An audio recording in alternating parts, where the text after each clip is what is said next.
Welcome to our channel. నేను మీ Prashanth.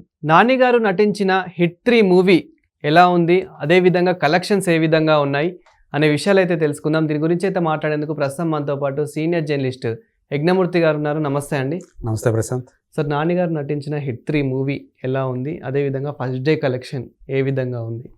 Hit 3 hit అనే సిరీస్లో వచ్చినటువంటి మూడో సినిమా. మొదటి దానికి హిట్ ఫస్ట్ కేస్ అని పెట్టారు, రెండో దానికి హిట్ 2 అంటే సెకండ్ కేస్ అని, ఇప్పుడు థర్డ్ కేసు. విక్రమ్ రుద్రరాజు అంటే ఆఫీసర్లు కూడా మారుతూ వస్తున్నారు. మొదటి దాంట్లో విక్రమ్ రుద్రరాజు కనిపించాడు హిట్ ఆఫీసర్గా. సో ఆ క్యారెక్టర్లో విశ్వక్సేను, అది హిట్. అట్లాగే రెండో దాంట్లో సెకండ్ కేసులో వచ్చేటప్పటికి కృష్ణదేవ్ క్యారెక్టర్లో అడివిశేష్ కనిపించాడు. అది హిట్ 1 కంటే కూడా ఇంకా పెద్ద హిట్. అందులో చివరి క్లైమాక్స్లో మనకి నెక్స్ట్ నేనే వస్తున్నానని చెప్పి నాని కనిపిస్తాడు. అట్లాగే తను వచ్చాడు. ఆ రెండు క్యారెక్టర్లతో పోల్చుకుంటే మరింత వైలెంట్ క్యారెక్టర్, మరింత పవర్ఫుల్ క్యారెక్టర్. ఆ క్యారెక్టరైజేషన్ కూడా అలా ఉంది. అర్జున్ సర్కార్ టైటిల్, ఆ వైబ్రేషన్ కూడా ఉందన్నమాట ఆ క్యారెక్టర్ పేరులో కూడా.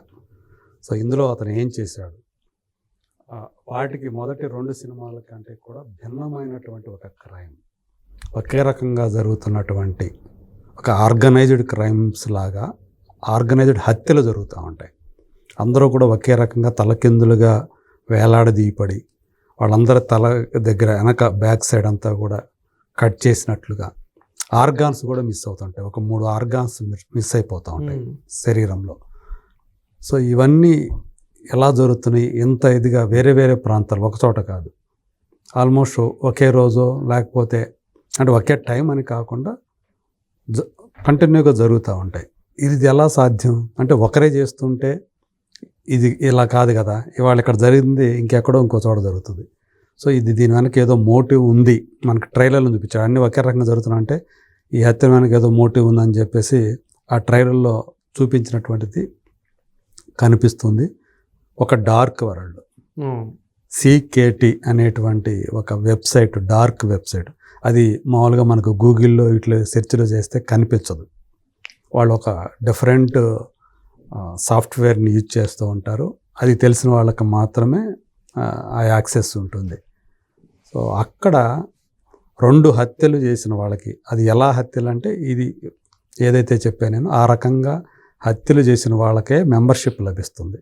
అంటే ముందు ఒక 2 హత్యలు చేసి వాటిని అప్లోడ్ చేయాలి, అక్కడ చేస్తే వాళ్ళకి అక్కడ మెంబర్షిప్ లభిస్తుంది. ఆ తర్వాత ఆ డార్క్ వరల్డ్లో వీళ్ళు భాగం అవుతుంటారు, వాళ్ళందరూ కూడా ఒకచోట కలుస్తూ ఉంటారు. దానికోసం ఎలా ఈ అర్జున్ సర్కార్ ఆ డార్క్ వరల్డ్, ఆ CKTలో మెంబర్ అయ్యాడు. మెంబర్ అవ్వాలంటే తను కూడా 2 హత్యలు చేయాలి కదా. సో నిజంగా హత్యలు చేసి మెంబర్ అయ్యాడా? అతను ఎవరిని హత్య చేశాడు? ఒక పోలీస్ ఆఫీసర్ అయి ఉండి తన ఐడెంటిటీ బయటపడకుండా ఎలా దాన్ని చేయగలిగాడు? ఏమైంది చివరికి? ఆ డార్క్ వరల్డ్ని ఛేదించాడా? ఇది స్థూలంగా కథ. సో చాలా పవర్ఫుల్గా, సెకండ్ హాఫ్ అంతా చాలా వైలెంట్గా ఉంటుంది. ఇప్పటిదాకా మనం మామూలుగా ఒక క్లాస్ హీరోగా, ఒక ఫ్యామిలీ హీరోగా కనిపించినటువంటి natural star Nani Dasara cinema నుంచి కొంచెం మాస్ వైపు పయనిస్తూ వస్తున్నాడు. సరిపోదా శనివారం, ఈ కోలో వచ్చినాయి. అయినప్పటికీ కూడా ఒక హాయ్ నాన్న లాంటి ఫ్యామిలీ ఫిలిం చేసి ఆ ఫ్యామిలీ ఆడియన్స్ని మెప్పిస్తూ వచ్చాడు. కానీ ఈసారి పూర్తి భిన్నంగా ఆ వైలెన్స్, ఒళ్ళు జలధరించేటువంటి వైలెన్స్, నరకటాలు, హింస, బ్లడ్ బాత్ అంటాం కదా, అలా తెర నిండా రక్తం జిమ్ముతూ ఉంటుంది. అతను నరికే విధానాలు ఒకటైతే మరీ గగుర్పడి కలిగిస్తుంది. అతను నరికేస్తే శరీరం 2గా విడిపోతుంది. ఇలాంటి క్యారెక్టర్లో నానిని చూడటం అనేది చాలా అందరికీ కూడా ఒక కొత్త అనుభూతి. కానీ ఫ్యామిలీ ఆడియన్స్ ఎలా రిసీవ్ చేసుకుంటారనేటువంటి ఒక ఆందోళన అయితే ఉంది. బట్ మొదటి రోజు ఈ మూవీకి చిన్నపిల్లలతో వెళ్ళొచ్చు అంటారా? ఇది ఏ సర్టిఫికేట్ కాబట్టి పిల్లలు చూడకూడదు కదా, థియేటర్లో చూడకూడదు. సో 16 సంవత్సరాల లోపు వాళ్ళైతే చూడకూడదు ఈ సినిమాని. సో ఆ రకంగా అంటే ఇప్పుడు అందరూ కూడా చాలా చోట్ల వయసు ఎంత అని అడిగి ఇది లేదు. కొంతమంది చోట్ల సింగిల్ స్క్రీన్ థియేటర్లు అయితే చిన్నపిల్లలు కూడా వెళ్ళిపోతూ ఉంటారు. అయితే ఇంత వైలెంట్ సినిమాకి మొదటి రోజు ఊహించిన దాని తగ్గట్లే మంచి కలెక్షన్స్ వచ్చాయి. దసరా అనే సినిమా ఈయన మొదటి రోజు కలెక్షన్ పరంగా చూసుకుంటే నాని కెరీర్లోనే దసరా సినిమా టాప్ ప్లేస్. ఇప్పుడు ఇది దానిని మించిన వరలవాడిగా చూసుకుంటే దాన్ని మించిన కలెక్షన్స్ వచ్చాయి అని చెప్తున్నారు. ఇంకా పూర్తి డీటెయిల్స్ అయితే ఇండియాలో మాత్రం సెకండ్ ప్లేస్లో ఉంది ఆయన కెరీర్లో దసరా తర్వాత. దసరా అనేది 23.5 కోట్లు ఎంతో వచ్చింది ఒకటి నెట్ కలెక్షన్ చూసుకుంటే. ఇక్కడ నెట్ కలెక్షన్ 19 crores వచ్చింది దీనికి. ఇది సెకండ్ హైయెస్ట్ ఆయన కెరీర్లో. అంటే ఫస్ట్ దసరా, ఇది సెకండ్. ఇది షేర్లు ఎంత వచ్చినాయి ఏంటి అనేది ఇంకా మనకు వివరాలు రావాల్సి ఉంది.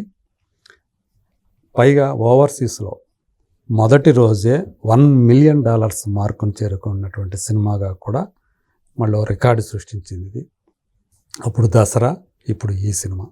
సో అలా మొదటి రోజు కలెక్షన్ పరంగా చూసుకుంటే దుమ్ము దులిపేసిందని చెప్పాలి. బుక్ మై షో అయితే 2.72 lakhs టికెట్లు 24 గంటలు, మొదటి 24 గంటలు అమ్ముడుపోయాయి.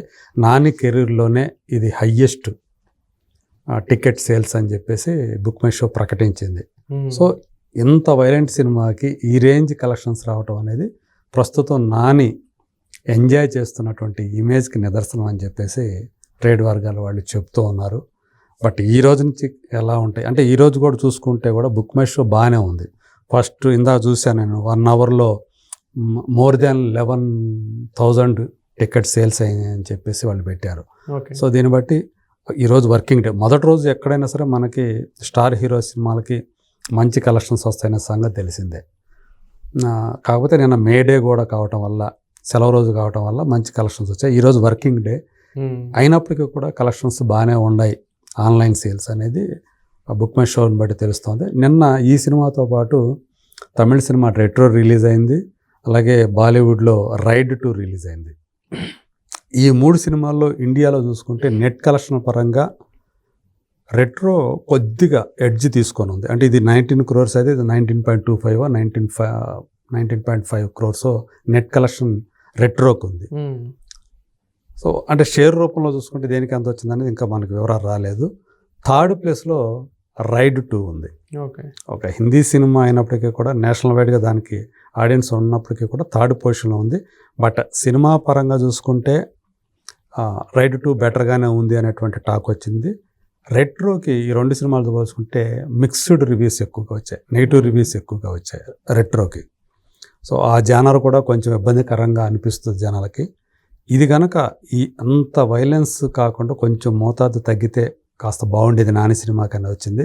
బట్ మనకు తెలుసు నెట్ఫ్లిక్స్లో వచ్చినటువంటి స్క్విడ్ గేమ్ అనేటువంటి ఒక web series super popular వరల్డ్వైడ్గా.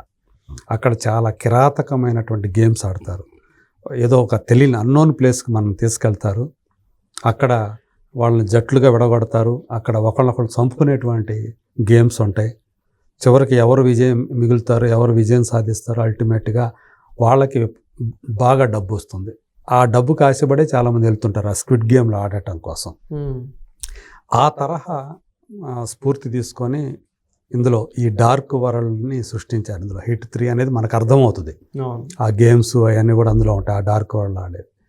So ఇది తీసుకున్నప్పటికి కూడా అంటే స్క్విడ్ గేమ్ని స్ఫూర్తిగా తీసుకున్నప్పటికీ కూడా దాన్ని ఇండియనైజ్ చేశారు.